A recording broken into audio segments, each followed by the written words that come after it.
You're listening to Consolidate That.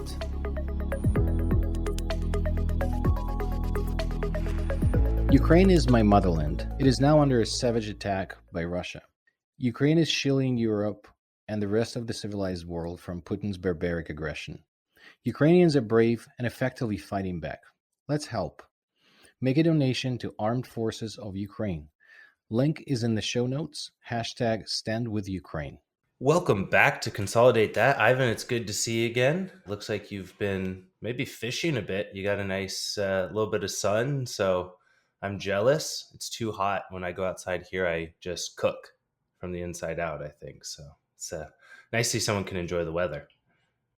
Good to see you, Ryan.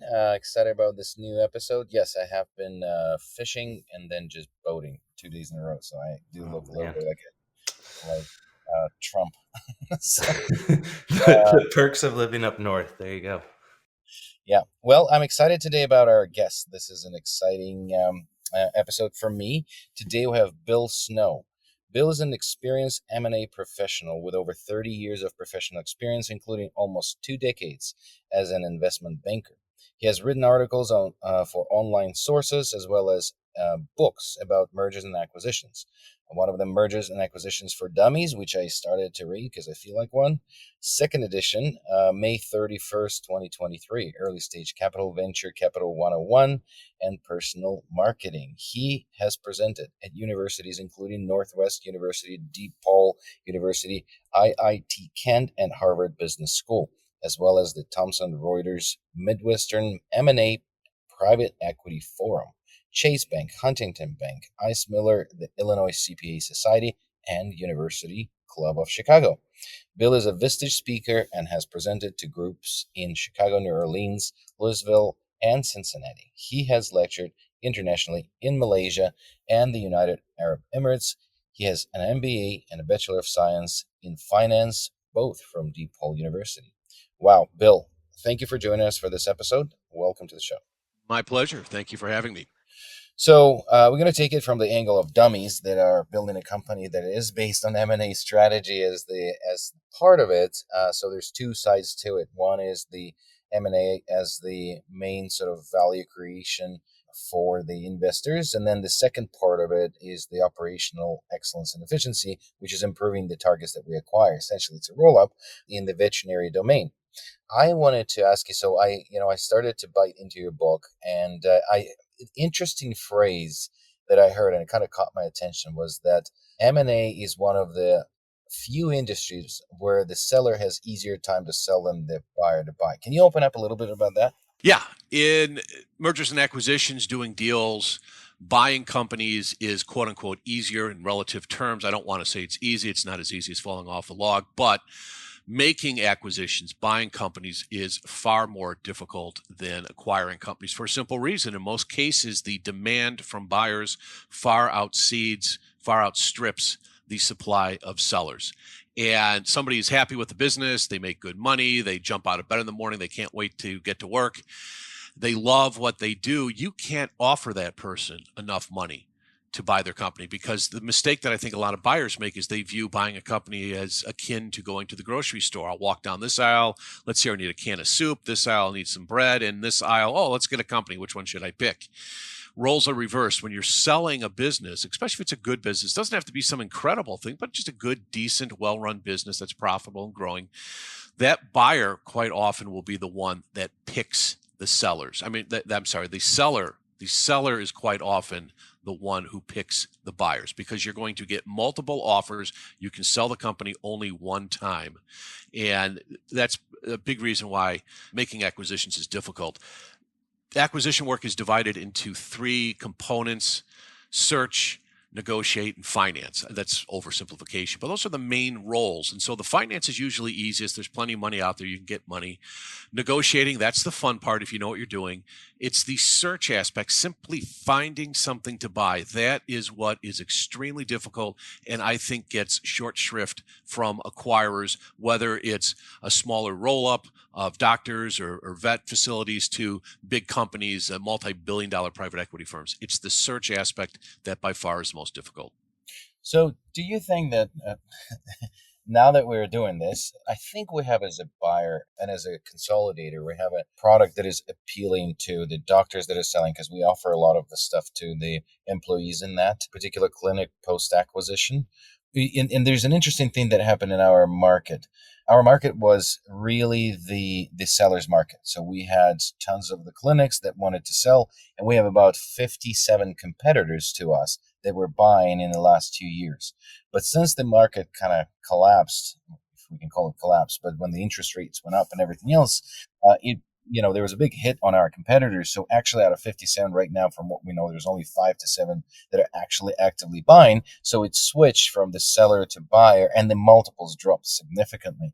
So what do you think in that particular environment when it flipped from, in the multiples in veterinary industry were 18, 20 multiples of EBITDA. And then right now it kind of dropped back to 10 and sort of low teens. So is there any behavior as a buyer that we should be looking for in the sellers? Because right now it's sort of like a lot of them feel like they missed the boat. And what would be your prediction in the market like that? Would that really pause the sellers to sell, or would they be more panicking and selling more? We're trying to just to kind of look at the crystal ball, and maybe yours is more clear than ours. Yeah, I learned a long time ago, I don't prognosticate on what's going to happen, because something else always happens, right? If you were sitting in one of these luncheons in, say, 1997, and you're listening to one of these brilliant people, and you know they're brilliant because they're going to tell you that they're brilliant about, they know what's going to happen in the economy. Nobody was forecasting the dot-com crash in the spring of 2000 and the debacle with housing and collateralized debt obligations in the 07, 08. Nobody forecasts this. In December of 19, were you planning on loading up on toilet paper and canned goods and hiding in your basement for 6 months because you were terrified of breathing? Nobody was forecasting this. So something else is always going to happen. M&A is very much a microeconomic activity. The underlying asset, the business, the practice, whatever it is, that is what's going to drive the value. A lot of other factors along with that. Larger things such as changing interest rate environment, yeah, that's going to do what? That's going to make the cost of capital more expensive. That might knock out some other buyers. That's going to put downward pressure on the valuations. The flip side, though, is that the sellers can now get a decent return, a good return on some sort of fixed income product. That has been, I think, something that's been overlooked and people really haven't talked about a lot over the last decade and a half, roughly, when we've had this zero interest rate policy. So what has that done? That has made borrowing money very cheap, very easy to do. Lots of money out there. What does that tend to do? That puts upward pressure on the valuation. You've talked about having dozens of competitors, now just a handful. Okay, you still have handfuls, right? You're talking to a seller. That seller can only sell that clinic one time. They can't replicate it and sell it 3, 4 times. So what has happened with the low interest rates is, okay, a lot of money. You can get more money for your business if you sell it, but what do? Do you want to stick it in the stock market and take that risk? No, you know what? I need income. I want to have reasonable protection on the principal. I want to get a decent return. And if I buy some sort of fixed income product that's paying what? 0.5% is basically nothing. You know what? I'll keep my capital in the business, which put further upward pressure on valuations. And so that might be something you can talk to business owners that, you know what? If you want to sell the business, depending on what you're looking to do, retire now or in a few years, you can get a reasonable return on the capital that you get when you sell your business. A few years ago, yeah, you might have gotten more money, a higher multiple, but fixed income products were a lot lower, is basically zero. So maybe that helps move the needle, because I've been forecasting that for a while, that all these people who don't want to sell because of the replacement income issue, I cannot get a decent return elsewhere, I'll keep my money where it is, that they would start crying in their soup that they didn't sell at the maximum multiple. But guess what? They can get more of a return, a decent return on their money today. Maybe that's a good talking point for you guys. So that's an excellent point. We have a seller that we've been talking to, and they were riding this wave, and then the biggest decision making point for that seller was, how do I replace the income that I collect right now? Yeah. And then it might be interesting to explore what you're saying now. So you're saying that if they're selling at this lower point market, but then reinvesting that capital will provide a better return on investment long term. Yeah. Well, not long term, certainly now in a higher interest rate environment. So if you're buying corporate bonds or government bonds, something that's AAA rated, something that you don't want to put a lot of risk. Everybody thinks all you do in investments is you put in the stock market, and you can do that. But you get to a point in life where you think, you know what, I've got something I don't want to lose. I don't want to put my principal at risk. I will give up sky's the limit return because I'm not 30 anymore. I'll give up sky's the limit return for security of my principal and a decent return on top of that. So today you can get a better return on those products than you did just a few years ago, certainly 5, 10, 15 years ago when interest rates were basically zero.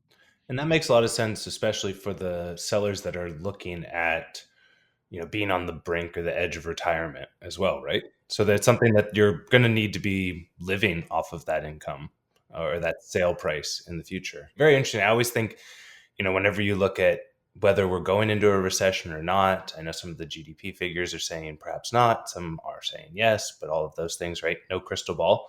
But the people that go into the recession with the most cash usually come out with the largest massive pile of additional cash at the end of a recession. You see it, all of the big names that you see from the Vanderbilts all the way through every other business and everything like that seem to be the ones that do really well. And perhaps that's something that's interesting to think about as sellers look into retirement. Well, that's a great point. Obviously, retirement is often the driver between somebody looking to sell their business or their medical practice, their vet practice. And so talking to them about that, what do you want to accomplish? What are you looking to do? Do you want to retire? Do you have enough now to retire and live the lifestyle that you want? And so instead of getting into this, trying to chase some sort of huge number, look, for a seller, the more the merrier, right? The bigger the number, the better, right? Who wouldn't take more money? But instead of talking about that, where maybe you're talking about a valuation that nobody can support anymore, no one's going to pay, you pivot. Are you working with somebody? Are you doing any planning, financial planning? Do you have any trust set up? Are you going to leave money to any heirs, your children or other family members or other people? Have you done that? So instead of focusing on trying to get just the biggest number possible, because most business owners want a number, it's called infinity. And I've written a lot of offers to buy companies. I'm a smart guy. I've not yet figured out how to offer somebody infinity.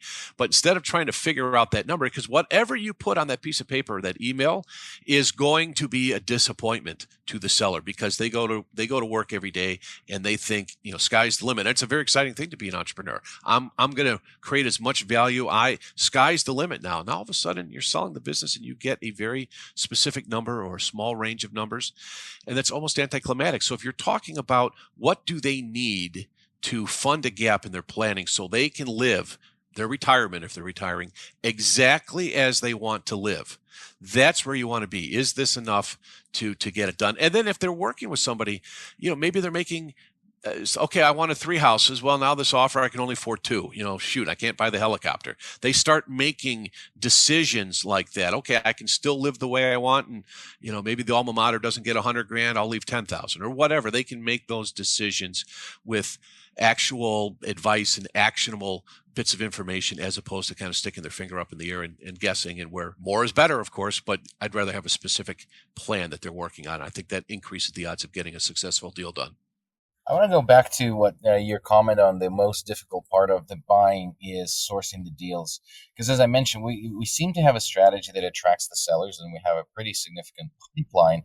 But then the complexity of actually finishing the deal. And I know for the guy like you who done tons of them and can even write a book for dummies, do you really think that the process of buying and the diligence and looking for things in the the skeletons in the closets and things like that is easier than sourcing the deals? Well, you might have an exception here if the sellers of these practices are reaching out to the buyers in the industry. Now, I know large private equity firms have been dipping their toes into vet practices and rolling them up. Why? Because they're having trouble finding deals elsewhere. So they're looking at dentist's office and doctors, and of course, vets are part of that as well. So even if you go from having a few dozen to 4 or 5 competitors, you're still in a competitive process, and maybe the valuations have gone down because there's less upward pressure, but nonetheless, only one group is going to be selected the buyer. So even if you're in a bake-off with 2 other potential buyers, there's 3 of you,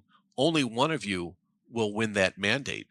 And what I tell business owners is finding a buyer is easy. Getting a deal done that makes sense for the seller, that's what's really difficult. And I think the same thing applies to you.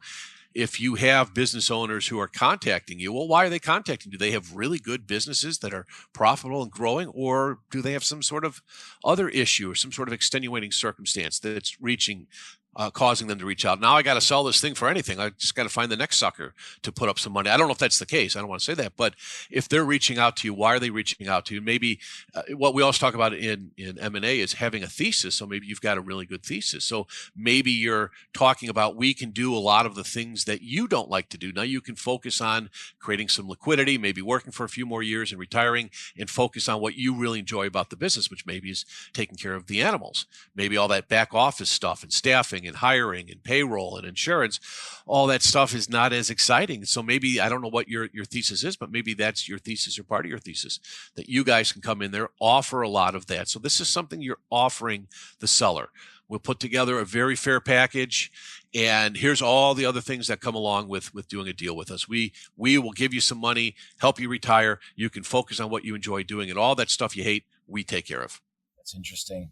It's an interesting market right now, and in the veterinary domain, where veterinarians, let's say 10, 15 years ago, nobody ever thought that the end of your sort of career is selling, or the perpetual, actually, selling the clinic, buying the clinic, selling the clinic, and then selling it to a consolidator. It used to be, I'm a vet, graduating, joining someone as an associate, maybe buying a part in the vet clinic, that person retires, I take over, and my retirement is sort of passing it through to the next veterinarian. So now there's this market that's been created in the last 10, 15 years, where the exit strategy that veterinarians think about their end of career is actually selling a particular business to a consolidator. So it's interesting how the market educated veterinarians, and I think those pioneers that were starting acquisitions in our domain, they were fighting against, why would I sell it to corporate? I don't understand. That's not how we used to do it. So that part is easier for us, but I think it's still working with someone. And again, I like it in your book that you're talking about the fact that you're buying it from someone who has no idea how to sell business. In our case, they have idea how to, remove the spleen or the uterus from a pet, but they don't know how to prepare the business. So what is your advice from for dummies angle to the seller? How to better prepare from knowing how to vaccinate and spay the dog to actually sell your business? Yeah, great question. You've got to have the tools and the materials needed to get anything done. And so the materials are provided by the seller. So when we work with business owners, what I tell them is, maybe it's a bit hokey, but I always say, you need three things to do this. We're going to build a house for you, basically. Okay, I've got the blueprint. I've got the labor. The only thing I need you to do is provide all the materials needed to finish the house. And if you give us most of the materials, but we don't have the windows and the doors and the bathroom fixtures, okay, we're pretty close, but that's not a finished house. You're missing something. And the same thing applies when you're selling a business. So have all the components that you need. Financial documents. I don't know how much accountant prepared statements get involved in your world. I don't know if it's probably not worth a review, but at least some sort of compilation or a compilation plus. You can talk to them where you have, especially if it's a bigger practice, maybe it makes sense to have a third party accounting firm. You don't need an audit at that size, but maybe a review, or maybe there's something else that the accountants can do to give you, the buyer or any buyer, a greater foothold in understanding that these numbers are accurate and legitimate. The transition away from the owner, is the owner integral to the business? So if the owner is the face of the business and doing all the marketing, and everybody goes to the practice because of Dr. So-and-so, Dr. So-and-so leaves, what's that business worth? And so what I always tell business owners is, make yourself expendable. If you're not needed, if you don't have to show up tomorrow, the business is going to be fine and continue to grow, that's going to be worth a lot more to somebody else. So those are a couple things. Get the materials and make sure that you are replaceable in a business. It's very interesting. One of the things that it's sort of all-time discussion, I would say, about the integration process. And some people in our industry, some companies do integration, and they don't insist, and they wait for the seller to make an announcement on the day of signing the asset purchase agreement. Some of them are insisting on a couple months before that, but that carries its own risk, because if they inform the team and start sort of pre-integration process before everything is signed and on the dotted line, then you're risking to announcing to your team something about that's not going to happen. We're of the vision that we really like engage early, and that shows how much the seller actually is connected to the leadership team, because the leadership team is who we're going to be working with post acquisition. The seller might stay, might go, but we still need to manage the team. What would be your recommendation and what you've seen as best practices? Well, I'm an investment banker, so I sell businesses. So I have no idea. Once the deal's done, I get a fee. They slam the door in my face, and I'm like that scene in any movie, where someone's looking outside the restaurant. Everybody's warm inside. They're having a drink and a nice dinner, and I'm staring outside. So I'm just the lowly little harmless little investment banker. I have done acquisition work, so that's a bit of a joke. But my job, it really is a sudden stop where I went from being the most important to being persona non grata. As far as the integration, that's really up to each acquirer. Communication is obviously huge. Being forthright and honest, making sure that little problems are fixed and they don't become big problems. Finding the right time to communicate to staff, and that might vary. I do recommend sellers hold off on telling people unless they need to know. They might have a controller or office manager, someone who's going to be helping pull documents and financials. But if at all possible, I think holding off until the deal is done before you tell everybody, hey, I've sold the practice, because if they tell everybody and then something happens, and as we've said before, something different always happens in life, right? If the deal doesn't close and it has nothing to do with the seller, people might start saying, well, is the business impacted? Do I need to dust off my resume and look for another job? So communication, figuring out the right way to tell everybody. You don't want to lie. So the business owners, are you selling the business? But they never lie. No, we're not selling the business. Then a week later, you announce I sold the business. You say, look, everything has a price. Right? Somebody makes me some incredible offer. Of course, I'll have to listen. Everything in the world is for sale if you offer enough money. Good advice. One of the things that you also talk in the book is about those meetings that definitely the seller is not used to, and we're seeing this a lot, is the meetings after the letter of intent is signed. And when you're leading the due diligence process, you have to get the information out and you need to communicate with the seller, but you sometimes need to ask also difficult questions. Do you have any sort of silver bullet advice on how to conduct these meetings? What happens in these meetings? And how do you ask difficult questions without losing the seller through the process? Sure. Ask the question. So when we have meetings, if I'm representing the seller, so we will put materials together. We'll provide a financial update of the materials, because from the time we put the book together and had all those conversations to now we're sitting down with the prospective buyers in these different meetings, a few months have gone by, so the buyers are, of course, going to want to get an update of the financials. Anything else that's material, hey, we want a big customer, this great thing, the patent's been approved, whatever that great news story is, or something negative. You want to disclose that as well as you go through those meetings. If you have a question, ask the question.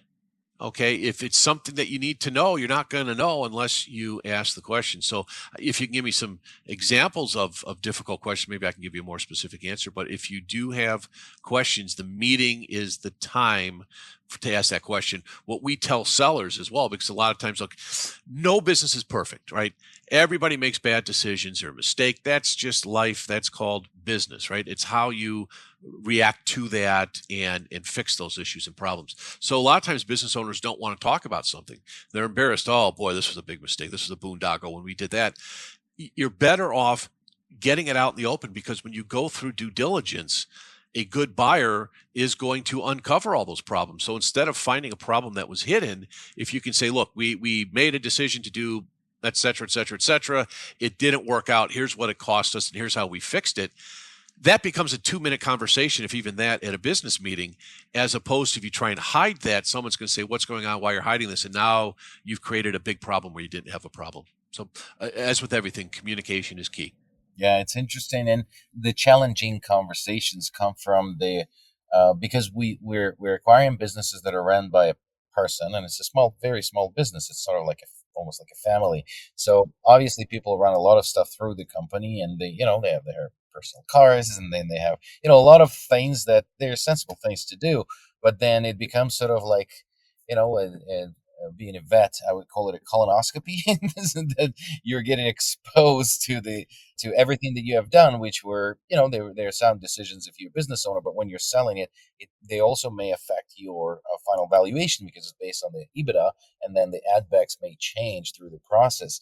And I think that what we see is that the sellers, they don't expect that the depth of the questions that they will get through the process, and then they sort of, when these questions are asked, they feel like they have hidden something prior to that, and that's where it becomes so it's just I think for the buyer, there are very common things, and just they go into adjustment. It's just a number question. It's not emotional, but for them it becomes more emotional than for us. So that's what I think we're seeing, and just keeping that conversation in a manner where the person doesn't feel threatened. I think that's sort of not the challenge, but the art, I think, of M&A. Yeah, I completely agree. Again, it's the communication. Rip the Band-Aid off, have that discussion. It's going to come up at some point. And as with anything else, when you negotiate, you're going to be negotiating. There's going to be sensitive things, touchy things that come up, and how you handle that, your bedside manner, basically. And that's what they teach doctors. I'm sure they teach you vets as well to, when you're dealing with probably more the human owner of the pet, but there has to be a bedside manner, and you have to have some empathy and some understanding. And that's a big part of running a process, or selling a business, or buying a business. And in a sense, a lot of ways you end up being a psychiatrist, and you're a shoulder for someone to cry on, and you can talk about things and help position it, and help say, look, this is okay. Everybody, nobody has gone through their career without making a mistake. Let's disclose this. Let's talk about it and move on. Let's not make some little minor issue become a big problem. Yeah. It's interesting, though, like the idea that you talk about it as they're bringing the building blocks, right? You don't get to change what the drywall is made of. You don't get to change how the wood is, just bring us the pieces and let us build it. So very interesting there. I think we may be coming up on time, because this has been very interesting. And we obviously brought the dummy section, and you brought the mergers and acquisition section. But segueing that into, we always ask our guests, what's a book that they'd recommend? As an author, you probably have some books, but I know you have a new one coming out, and we'd love to just sort of plug that and hear what the new book is about. Well, the book just came out, Mergers and Acquisitions for Dummies, the second edition. So the first one came out 12 years ago. I'm very fortunate that Wiley, the publisher, reached out to me again last year. So, of course, we came out with a new one. Yeah, Mergers and Acquisitions for Dummies. Make sure you get the purple cover. That's the new one that just came out in late May, and you can buy that anywhere fine books are sold. Amazon, Barnes & Nobles, they're still around. Books A Million. I've even heard rumors that physical bookstores still exist. So anywhere you find a book or a bookseller, you should be able to buy the book. It is published by Wiley Publishing. They're a big major publishing house. Excellent. Well, Bill, thank you so much for your expertise and the time dedicated to our show today. It's been very enlightening, and good luck with the book. Hopefully our listeners will immediately get it on every bookstore available online or in person, and then soon on Audible. That would be great. Okay. Thanks, guys. Really appreciate it. Thanks, Bill.